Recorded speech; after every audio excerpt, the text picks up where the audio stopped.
Bismillahirrahmanirrahim. Assalamualaikum warahmatullahi wabarakatuh. Teman-teman sekalian, saya pengen ngajak teman-teman untuk merenungkan tentang keajaiban niat. Sebelumnya saya pengen nyampein sebuah kisah yang diriwayatkan dari Rasulullah SAW.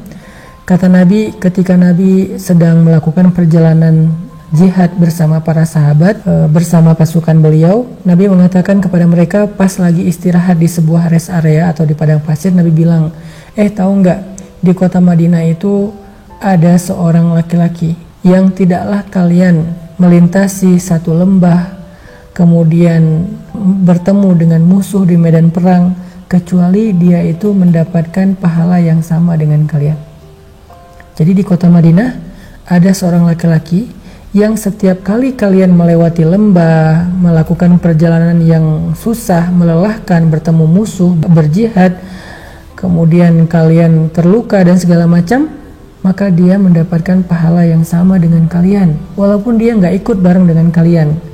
Para sahabat heran, ya Rasulullah, man hadzal rajul, siapa laki-laki ini, kok enak banget, nggak ikut berjihad, nggak ikut susah payah, nggak ikut berkorban, tapi pahalanya sama, kok bisa, siapa dia ya Rasulullah?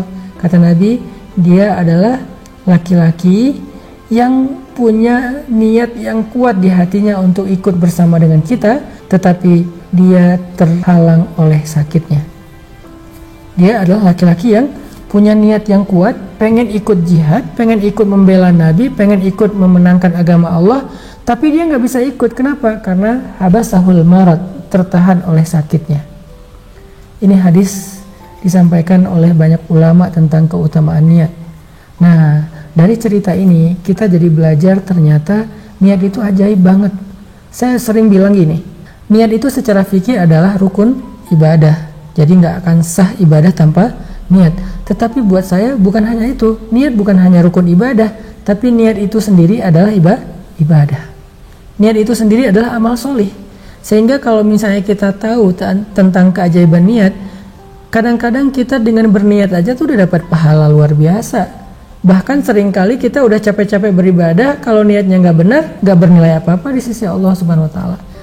Makanya cerita laki-laki tadi yang nggak bisa ikut berjihad, nggak bisa ikut membersamai Nabi, nggak ikut berkorban untuk agama, dia cuman berbaring aja di rumahnya di kota Madinah, tapi dia dapat pahala yang sama. Jadi kalau malaikat mencatat pahala dia itu, dia lagi tidur nih, tapi pahalanya udah berjihad, udah berdakwah, udah membela Nabi, udah begini, udah begitu. Padahal dia tidur doang. Kenapa? Ibadahnya adalah ibadah hati dengan niat. Tetapi yang harus kita catat dan kita garis bawahi, kita stabilo, kita bold adalah kita nggak bisa mengelabui Allah dengan niat kita. Yukhadi'unallaha walladzina amanu fi qulubihim marad. Mereka ingin mengelabui Allah, di dalam hatinya ada penyakit. Nggak bisa, harus jujur sama Allah. Artinya laki-laki tadi yang nggak bisa ikut jihad bersama Nabi, dia nggak basa-basi, ya Allah seandainya saya sembuh saya pasti akan berjihad. Enggak, Allah maha tahu isi hatinya, dia emang pengen jihad, dia pengen emang beribadah, dia emang pengen beramal soleh, cuman emang nggak mungkin, nggak bisa bangun dari tempat tidurnya, sehingga dia sendiri merasa sangat sedih karena membiarkan Nabi berangkat berjihad sendiri dan dia nggak bisa melindungi atau membela Nabi SAW. Ini cerita pertama tentang keajaiban niat. Cerita yang kedua tentang seorang laki-laki. Ini cerita juga dari Rasulullah SAW yang meriwayatkan langsung. Jadi yang menceritakan itu langsung Nabi gitu. Kata Nabi, dulu tuh ada seorang laki-laki yang berniat pengen sedekah. Jadi dia berdoa, ya Allah malam ini saya pengen sedekah kepada orang yang pertama saya temui di luar rumah. Sehingga akhirnya dia keluar dari rumah membawa harta sedekahnya. Pas keluar rumah ketemu dengan seorang laki-laki yang lagi lewat, lagi jalan. Dia bilang, ya fulan berhenti sebentar, ini sedekah untuk kamu. Laki-laki itu tersenyum dan bahagia langsung pergi. Keesokan harinya orang-orang pada heboh bilang, semalam ada seorang pencuri dapat sedekah. Laki-laki yang bersedekah ini kemudian jadi sadar ternyata semalam dia memberikan sedekah kepada seorang pencuri. Sehingga dia ngerasa, aduh salah nih sedekahnya, salah target kepada pencuri, berarti nggak berpahala dong. Sehingga malam kedua dia berdoa lagi. Dia bilang, ya Allah malam ini saya pengen sedekah ke orang pertama yang saya temui di luar. Semoga malam ini saya menemukan orang yang berhak mendapatkan sedekah. Akhirnya dia keluar, ketemu seorang cewek yang lagi jalan. Dia bilang, "Mbak, tunggu sebentar." Dia kasih sedekah. "Ini sedekah buat Mbak."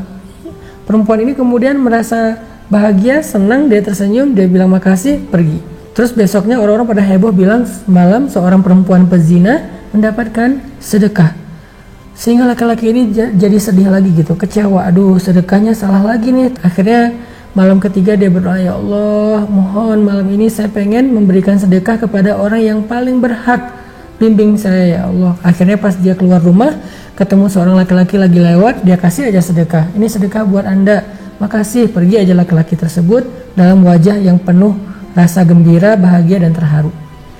Besok paginya heboh lagi, orang-orang bilang semalam seorang laki-laki yang kaya, yang kikir dapat sedekah.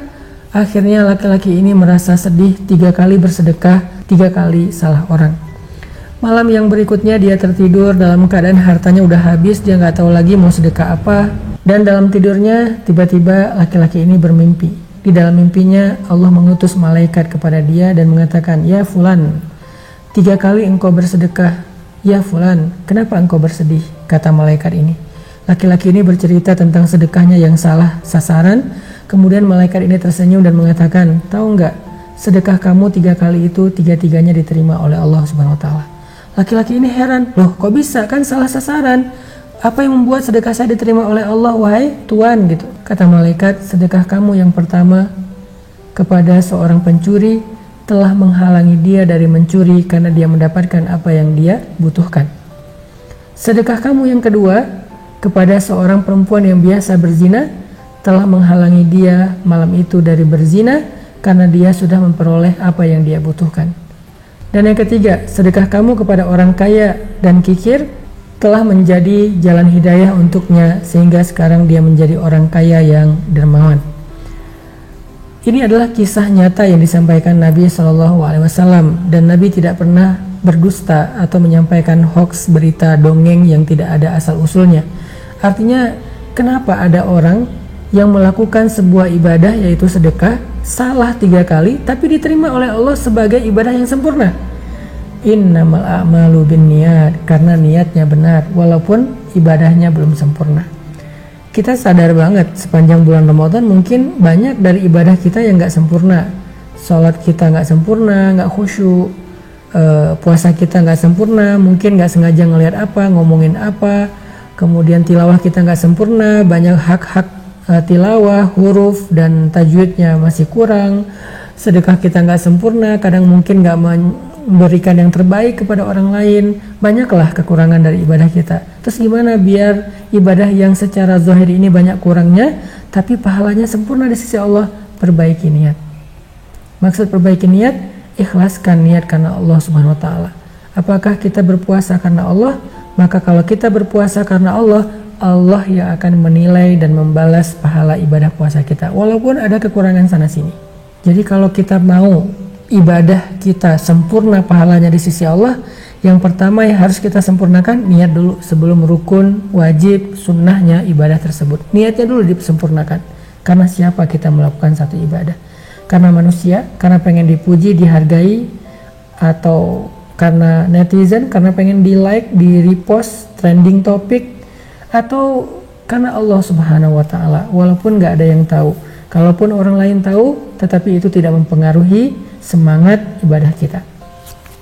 Teman-teman yang dirahmati Allah SWT, yang kedua ngomongin tentang masalah niat. Apa bedanya orang yang ikhlas dengan orang yang riya? Karena lawannya ikhlas itu riya. Kita nggak bisa mengeneralisir ya, apalagi menjudge bahwa orang yang ibadahnya diketahui orang banyak berarti dia riya, belum tentu. Orang yang ibadahnya diam-diam aja dia ikhlas, belum tentu juga. Terus gimana kita membedakannya? Kita nggak bisa membedakan orang lain. Kita nggak bisa mengetahui niat orang lain. Yang kita hanya bisa membedakan diri kita nih, ikhlas apa riya. Cara ngebedainnya gimana? Cara ngebedainnya kata ulama, jika ibadah kita saat dilihat orang atau tidak dilihat orang itu sama baiknya, berarti kita termasuk orang yang ikhlas walaupun ibadah kita diketahui oleh seluruh penduduk bumi.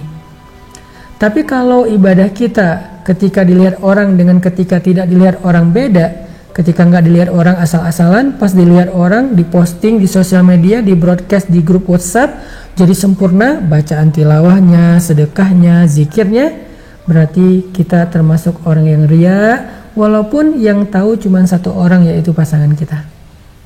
Saya ulangi, bedanya ikhlas sama ria apa? Orang yang ikhlas, ibadahnya antara dia sendiri atau diposting di sosial media sama baiknya. Kita tilawah sendiri, bacanya kayak gitu, ketika kita posting di sosial media, bacanya juga kayak gitu, nggak ada yang berubah. Tapi kalau kita pas tilawah sendiri bacanya asal-asalan, sedangkan pas di sosial media kita lantunkan dengan suara terbaik, seolah-olah kita qori juara internasional, berarti kita ria.